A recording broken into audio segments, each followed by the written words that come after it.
오늘 우리에게 주시는 하나님의 말씀은 구약성경 신명기 30장 15절에서부터 20절까지의 말씀입니다. 오늘은 우리 미국에 계신 이민선 집사님께서 성경 봉독 해주시겠습니다. 보십시오. 내가 오늘 생명과 번영, 죽음과 파멸을 당신들 앞에 내놓았습니다. 내가 오늘 당신들에게 명하는 대로 당신들이 주 당신들의 하나님을 사랑하고 그의 길을 따라가며 그의 명령과 규례와 법도를 지키면 당신들이 잘되고 번성할 것입니다. 또 당신들이 들어가서 차지할 땅에서 주 당신들의 하나님이 당신들에게 복을 주실 것입니다. 그러나 당신들이 마음을 돌려서 순종하지 않고 빗나가서 다른 신들에게 절을 하고 섬기면 오늘 내가 당신들에게 경고한 대로 당신들은 반드시 망하고 맙니다. 당신들이 요단강을 건너가서 차지할 그 땅에서도 오래 살지 못할 것입니다. 나는 오늘 하늘과 땅을 증인으로 세우고 생명과 사망, 복과 저주들을 당신들 앞에 내놓았습니다. 당신들과 당신들의 자손들이 살려거든 생명을 택하십시오. 주 당신들의 하나님을 사랑하십시오. 그의 말씀을 들으며 그를 따르십시오. 그러면 당신들이 살 것입니다. 주님께서 당신들의 조상 아브라함과 이삭과 야곱에게 주시겠다고 맹세하신 그 땅에서 당신들이 잘 살 것입니다. 아멘.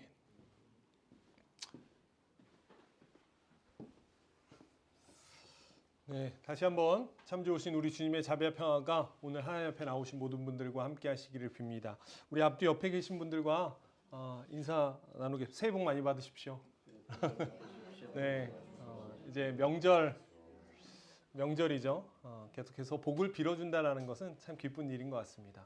무엇보다 꽤나 긴 시간을 우리의 몸과 마음이 쉴 수 있다는 것 또한 우리에게 큰 기쁨이 되는 것 같습니다. 이제 그 구정이 다가와서 그런지 이제 한껏 오른 기온에 움츠렸던 우리의 어깨도 좀 펴지는 것 같습니다. 곧 이제 앙상했던 가지에 푸릇푸릇 생명이 새싹이 돋아면서 생명이 얼마나 강한지를 우리는 두 눈으로 보게 될 겁니다. 그러고 보면 여러분 생과 사는 그렇게 멀리 떨어져 있지 않습니다. 살아있는 사람만 죽음을 경험할 수 있고 또 죽음 앞에서 비로소 생명을 귀하게 여겨야 됨을, 살아있음이 소망임을 우리는 깨닫게 됩니다. 우리는 매일 이렇게 삶과 죽음의 이야기를 듣게 됩니다.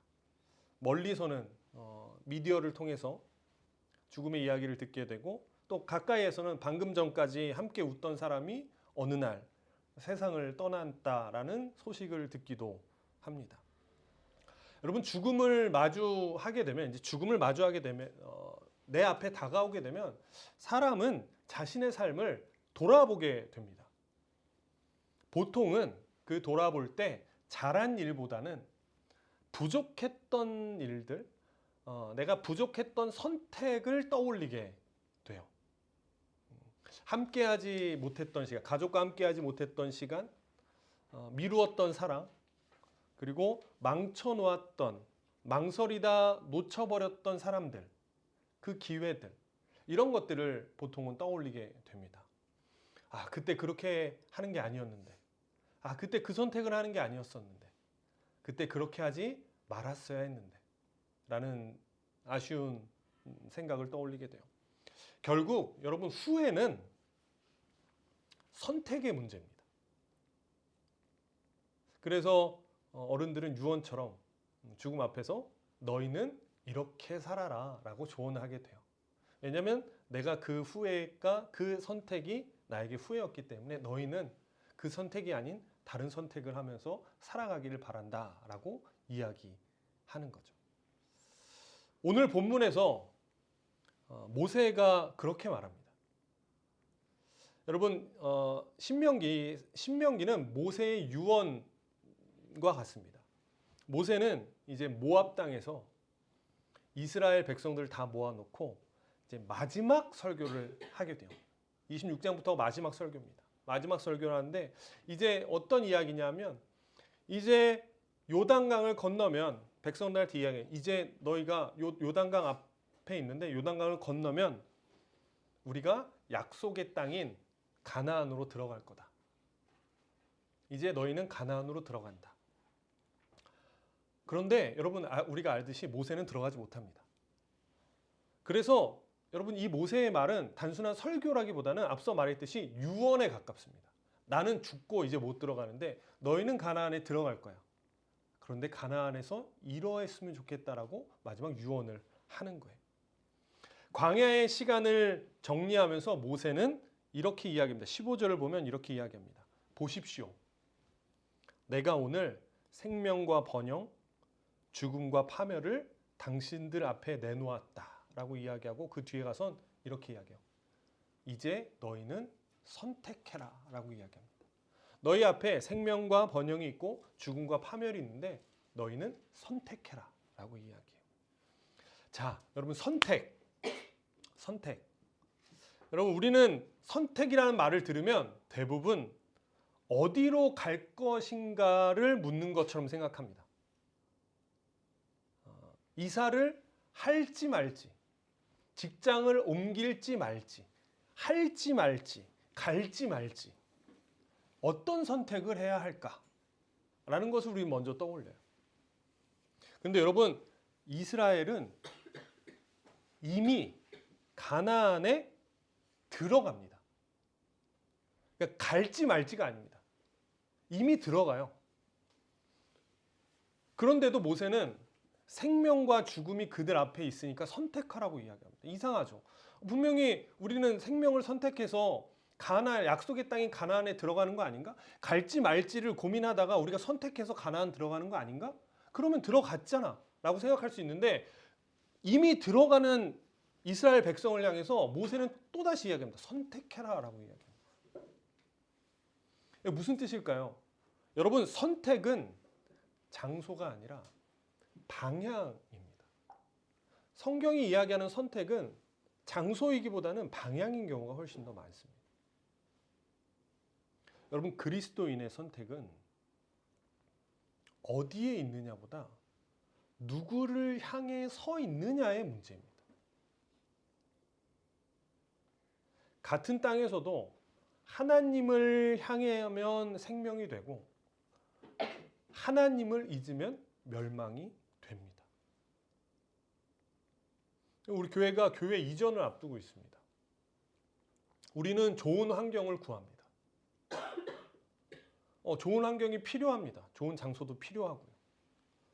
그러나 여러분 성서가 말하는 좋은 조건은 좋은 곳이 아니라 하나님을 향해 있느냐, 하나님과 함께 하느냐라는 문제입니다. 주차 시설, 좋은 환경, 이것보다 더 중요한 것은 하나님을 그 교회가 향하고 있느냐라는 겁니다. 그곳에서 생명을 선택하느냐가 더욱 중요한 문제라는 거예요. 여러분 우리 각자의 개인의 삶 또한 마찬가지입니다. 다윗은 내가 사망의 음침한 골짜기를 다닐지라도 두려워하지 않는 이유에 대해서 뭐라고 이야기하냐면 환경 때문이 아니라 하나님이 함께 하시기 때문이다 라고 고백합니다. 결국 선택은 어디로 갈 것인가, 이걸 할까 말까, 그곳이 좋은 곳인가 아닌가가 아니라 그곳에서 나는 어떻게 살 것인가 라는 선택이라는 거예요. 왜냐하면 여러분 우리의 선택이 늘 우리 마음대로 되지 않습니다. 내가 가고 싶은 곳에 가지도 못하고 내가 하고 싶은 대로 하지도 못합니다. 그러면 다 나쁜 곳일까요? 다 망한 것일까요? 그렇지 않다라는 겁니다. 중요한 것은 내가 원하는 곳으로 갔냐가 아니라 내가 있는 곳에서 나는 어떻게 살 것인가를 선택하느냐라는 문제입니다. 모세는 그걸 이야기하는 겁니다. 너희는 가나안에 들어갈 거다. 너희가 생각하는 좋은 곳이라고 이야기하는 모든 사람들이 좋은 땅, 풍요로운 땅이라고 하는 가나안에 들어갈 거다. 그러면 끝! 이게 아니라 들어가는데 거기서 너네는 어떤 삶을 살지를 선택해야 된다. 그것에 따라서 죽음이 될 수도 있고 생명이 될 수 있다라고 이야기합니다. 더 정확히 말하면 누구를 신뢰하며 살 것인가의 문제라는 거예요. 그리스도인의 선택은 장소 아닙니다. 그리스도인의 선택은 누구를 신뢰하며 살 것인가에 대한 선택이라는 거예요. 자, 여러분 우리는 생명을 선택해야 된다는 것을 압니다. 여러분 제가 지금까지 쭉 이야기했던 것 중에 여러분들이 모르는 사실 아무것도 없습니다. 우리는 생명을 선택해야 된다는 것을 알고 하나님을 향해야 된다는 것을 알고 하나님이 우리에게 맡겨진 장소에서 하나님을 향해야 된다는 것을 우리는 모두 다 알고 있습니다. 그런데 왜 우리는 자꾸 다른 길을 택할까요? 모르는 것이라면 이해가 되는데 알면서도 우리는 왜 자꾸 다른 길을 택할까? 이스라엘은 홍해를 건넜고 만나를 먹었고 모든 경험들을 다 했습니다. 바른 길을 선택해야 되는 것을 자신의 삶을 통해 체득했습니다. 그런 이스라엘 백성 앞에 모세는 다시금 이야기합니다. 너네는 제발 생명을 선택했으면 좋겠다. 이 말은 뭐죠? 또 다른 선택을 할 거라는 겁니다. 이미 잘 알고 있지만 우리는 왜 다른 선택들을 하게 될까? 크게는 두 가지 때문에 그렇습니다. 바로 탐욕과 두려움 때문입니다. 우리가 이곳이 생명의 길임을 알고 생명을 선택해야 되는지 알지만 우리가 다른 길을 선택하는 이유는 탐욕과 두려움 때문입니다. 탐욕은 더 가지라고 말합니다. 개인적으로 더 가지라는 것뿐만 아니라 탐욕은 우리 사회의 어떤 시스템처럼 작동합니다. 비교를 통해서 우리의 탐욕을 점점 추동합니다.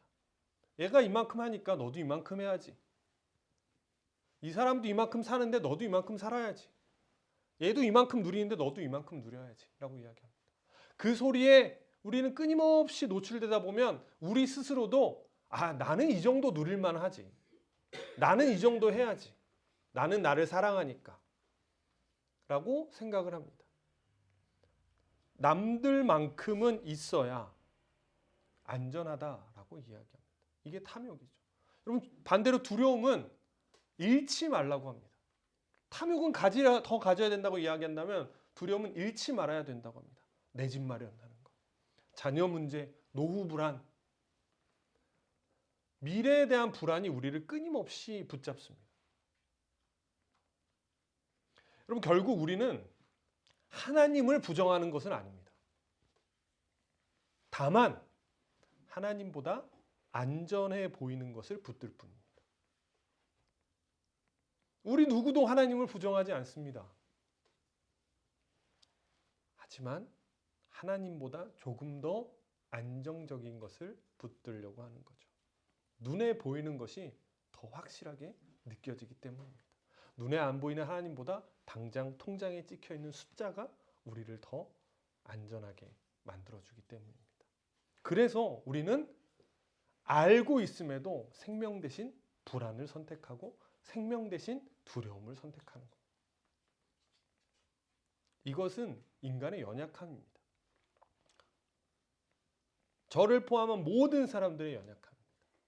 자, 그러면 이게 인간의 연약함이라면 우리는 늘 탐욕과 두려움 가운데 생명이 아닌 다른 곳을 선택하는 것이 우리의 연약함이라면 우리는 평생 이렇게 살아야 되는 건가? 그러면 우리는 어떻게 해야 될까요? 포기해야 될까요? 우리는 어떻게 이 두려움을 이겨낼 수 있을까요? 더 많이 쌓는 것이 아니라 더 크신 하나님을 끊임없이 붙드는 겁니다. 방법은 하나입니다. 더 크신 하나님을 붙드는 겁니다. 저희 딸들이 밤에 이제 한 11시, 10시 넘어서 10시 반 이때쯤 학원에서 와요. 그러면 전화가 옵니다. 아빠 데리러 와 라고 이야기해요. 첫째나 둘째나 다 데리러 오라고. 왜냐하면 이제 차에서 내리면 올 때까지가 깜깜하거든요. 무섭잖아요. 그럼 내려갑니다. 내려가서 데리고 와요. 여러분, 아빠 손을 잡으면 길이 어두워도 괜찮습니다. 어둠이 사라진 것이 아닙니다. 아빠 손을 잡는데 영화처럼 가로등이 쫙 켜지는 거 그런 거 아닙니다. 어둠은 그대로 있습니다. 그런데 두려움은 사라집니다. 왜? 아빠가 어둠보다 크기 때문입니다. 아빠의 손을 잡는 순간 어둠은 그 모습이 작아지게 되는 거예요. 여러분, 두려움을 이기는 길은 두려움이 없어지는 것이 아니라 두려움보다 크신 하나님을 신뢰하는 겁니다. 주께서 나와 함께 하심이라, 이 고백이 있을 때 두려움은 힘을 잃게 되는 겁니다. 여러분, 우리가 살아가면서 여러분 경험했던 경험들이 있으실 겁니다. 어느 순간 두려움이 확 사라져 나가는 경험들은 대부분 우리가 하나님을 붙잡을 때였습니다. 그게 기도원이건 영성훈련이건 어느 때건 간에 그래도 우리 마음 가운데 들어왔던 두려움이 확 밀려갔던 순간은 하나님에 대한 확신이 있을 때 우리는 이 두려움을 이겨냈던 경험들이 우리에게 있습니다. 두려움보다, 여러분 너무 간단하지 않나요? 어떤 게 무서우면, 이게 너무나 간단한 원리죠. 무서운 게 있으면 무서운 놈보다 더 큰 놈이 있으면 이게 더 이상 안 무서운 겁니다. 그러면 학생 때 다니면은 누가 학생 때 재밌는 것들이 있어요. 막 선배가 무섭고 누가 무섭다 그러잖아요. 그 선배보다 더 무서운 선배를 데려오면 이 선배가 하나도 안 무섭습니다. 너무나 간단한 원리. 두려움보다 더 큰 분을 가져다 놓으면 두려움은 사라지게 됩니다. 여러분, 자족도 마찬가지입니다. 자족하는 것. 탐욕을 이기려면 자족이 필요한데요. 자족도 마찬가지예요. 여러분, 자족은 체념이 아닙니다. 그래, 나 이번 생은 그냥 이렇게 사나 보다, 이런 체념이 아니에요. 자족은 광야에서 이스라엘은, 여러분 보세요. 광야에서 이스라엘은 매일 만나와 메추라기를 경험했습니다. 그런데 여러분, 그 특징이 아시죠? 매일 하루에 하루 분량만 거두게 하셨어요. 하루 먹고 살 수 있을 만큼만. 더 쌓아두면 썩었습니다. 주일을 제외하고는. 여러분, 이것을 통해 하나님이 가르치신 것은 아주 명확합니다. 내일도 너는 내가 먹인다. 너는 내가 먹인다. 이거를 이스라엘 백성들에게 광야 40년 내내 가르쳐 주신 겁니다. 너는 내가 먹인다. 그러니 내가 먹인다라는 확신이 있으면 여러분, 내가 쌓아놓지 않아도 자족하게 됩니다. 여러분, 자족은 부족함을 인정하는 것이 아니라 공급자를 신뢰하는 겁니다. 하나님이 나의 공급자이십니다. 이 믿음이 있을 때 덜 가져도 무너지지 않습니다. 이 믿음이 있을 때, 이 확신이 있을 때 비교에 휘둘리지 않게 돼요. 왜? 나를 먹이는 건 너희의 평가가 아니라 하나님이시니까 비교해서 나는 자유로울 수 있게 돼요. 결국 선택은 여러분, 누구를 더 믿느냐의 문제입니다. 그리스도인의 선택은 명확합니다. 좋은 곳에 가느냐? 아니요. 누구를 믿느냐라는 선택입니다. 모세는 이야기하면 너희는 분명히 가나안으로 들어가. 근데 그 안에서 너희는 누구를 선택할 것이냐를 끊임없이 고민해야 된다라고 이야기합니다. 좋은 땅에 들어가는 것으로 끝이 아니라는 거죠. 여러분, 오늘은 산상변모주일입니다. 예수님께서 산에서 그 모습이 얼굴에 해같이 빛나고 몸에서 빛이 나는 변화했음을 알려줍니다. 여러분, 변화를 뜻하는 메타모르포노는 겉모습이 바뀌는 것이 아니라 본질이 드러나는 것을 의미합니다. 그러니까 예수님께서 모습이 변했다라는 것이 아니라 예수님의 본질이, 빛인 그 본질이 드러났다라는 의미예요. 그러니까 예수님의 본질이 드러난 겁니다. 겉으로의 변화, 모습의 변화, 장소의 변화, 좋은 환경으로의 변화가 아닌 본질의 변화. 우리의 본질이 하나님을 신뢰하는 변화가 있을 때야만 두려움 앞에서 흔들리지 않을 수가 있습니다. 이 변화가 아닌 장소가 변화되고 내가 쌓아놓은 것이 변화될 때 두려움은 사라지지 않습니다. 우리의 본질인 하나님을 신뢰할 때 모든 두려움에서 우리는 이겨낼 수 있게 되는 거예요. 여러분, 이 길이 혼자 가기가 불가능합니다. 이것은 돌을 닦아서도 혼자서는 끊임없이 넘어지게 됩니다. 그래서 여러분, 오늘 보면은 모세는 끊임없이 사람들에게 주어를 뭐라고 쓰냐면 당신들이라고 이야기합니다. 당신들.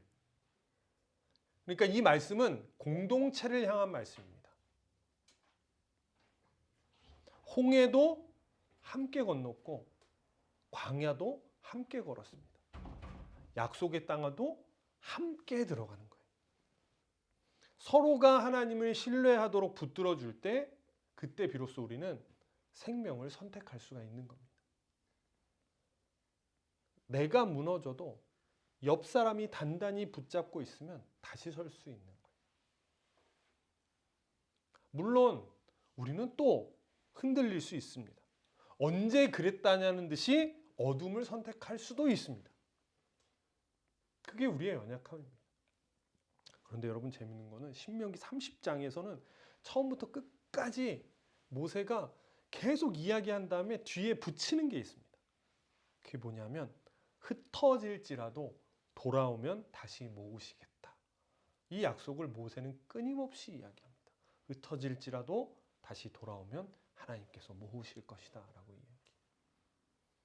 여러분, 하나님은 끝내시는 분이 아니라 다시 시작하게 하시는 분이십니다. 너희 이렇게 했어? 끝! 나는 한 번 아니면 아니야! 이런 게 아니라 끝내는 분이 아니라 다시 시작하게 하십니다. 그래서 오늘도 우리의 선택은 유효한 거예요. 왜? 다시 시작하게 하시니까. 사랑하는 여러분, 오늘도 생명과 사망이 우리 앞에 있습니다. 우리는 매일 선택합니다. 어디로 갈 것인가 보다 어떻게 살 것인가를 선택하십시오. 나를 좋은 곳으로 보내주십시오. 또 참 좋지만 내가 있는 곳에서 어떻게 살지를 선택하고 그것을 도와달라고 요청하십시오. 탐욕이 아니라 자족을, 두려움이 아니라 하나님을 선택하십시오. 오늘 다시 생명을 선택하시기 바랍니다. 하나님이 우리와 함께 하십니다. 기도하겠습니다.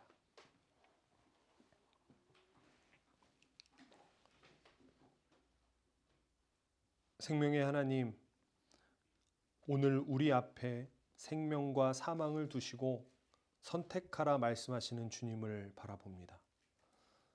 우리는 옳은 길을 안다고 말하면서도 탐욕과 두려움에 끌려 주님보다 더 안전해 보이는 것들을 붙들어 왔습니다. 눈에 보이는 것을 신뢰하고 보이지 않는 주님을 뒤로 미루어 두었던 우리의 연약함을 돌아봅니다. 주님, 두려움이 사라지기를 구하기보다 두려움보다 크신 주님을 신뢰하게 하옵소서. 더 많이 가지는 삶이 아니라 주님을 더 붙드는 삶을 살게 하옵소서. 광야에서 만나로 먹이셨던 것처럼 오늘도 우리를 먹이시고 인도하시는 하나님을 믿게 하시옵소서. 체념이 아니라 신뢰의 고백이 되기를 바랍니다. 하나님, 우리 공동체가 서로를 불안으로 밀어내는 자리가 아니라 하나님을 신뢰하도록 붙드는 자리가 되게 하여 주시옵소서. 흔들려도 다시 돌아오게 하시고 넘어져도 다시 선택하게 하시는 하나님, 오늘 다시 생명을 선택합니다. 두려움이 아니라 신뢰를, 세상이 아니라 하나님을 선택합니다. 우리와 함께 하시는 하나님, 그 하나님과 함께 살게 하시옵소서. 예수 그리스도의 이름으로 기도합니다. 아멘.